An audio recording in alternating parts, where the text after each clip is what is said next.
cypress swamp. Then God smiled, and the light broke, and the darkness rolled up on one side, and the light stood shining on the other. And God said, "That's good." Then God reached out and took the light in his hands, and God rolled the light around in his hands until he made the sun, and he set that sun ablazing in the heavens. And the light that was left from making the sun, God gathered up in a shining ball and flung it against the darkness, speckling the night with the moon and stars. Then down between the darkness and the light he hurled the world, and God said, "That's good." Then God himself stepped down, and the sun was on his right hand, and the moon was on his left, and the stars were clustered about his head, and the earth was under his feet. And God walked, and where he trod, his footsteps hollowed the valleys out and bulged the mountains up.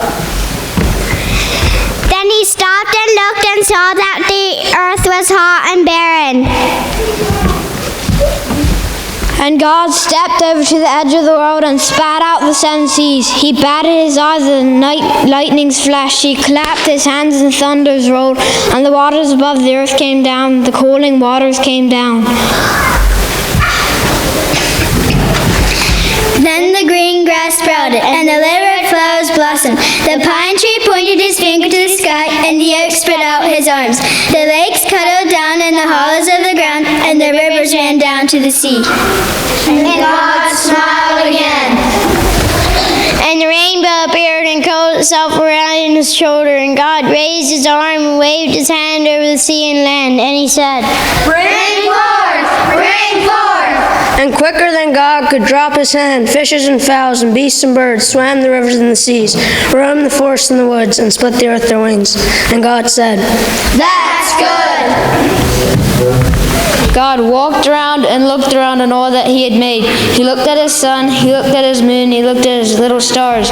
He looked on his world with all the living things. And God said, "I'm lonely still." Then God sat down on the side of a hill where he could think. By a deep, wide river he sat down. With his head in his hands, God thought and thought, till he thought, "I'll make me a man." Up from the bed of the river God scooped the clay, and by the bank of the river he kneeled him down. And there the great God Almighty, who lit the sun and fixed it in the sky, who flung the stars to the farmost corner of the night, who rounded the earth in the middle of his hand, This great God, like a mammy bending over her baby, kneeled down in the dust, toiling over a lump of clay, till he shaped it in his own image. Then into it he blew the breath of life, and man became a living soul. Amen. Amen.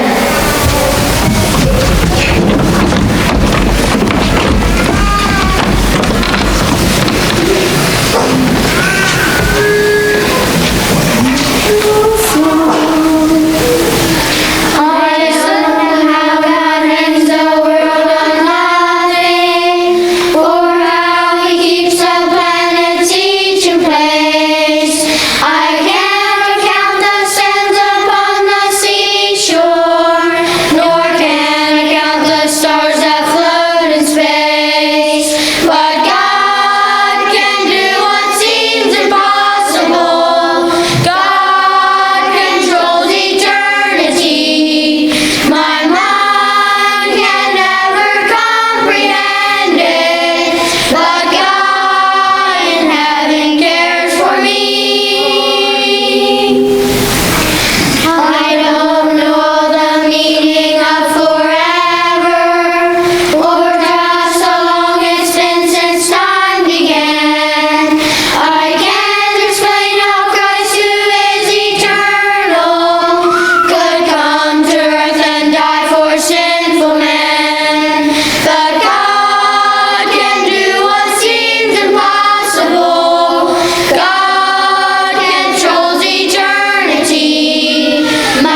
Who has held the oceans in his hands? Who has numbered every grain of sand? Kings and nations tremble at his voice. All creation rises to rejoice. Behold our God, seated on his throne. Come, let us adore him. Behold our King, nothing can compare. Come, let us adore him. Who has felt the nails upon his hands, bearing all the guilt of sinful man?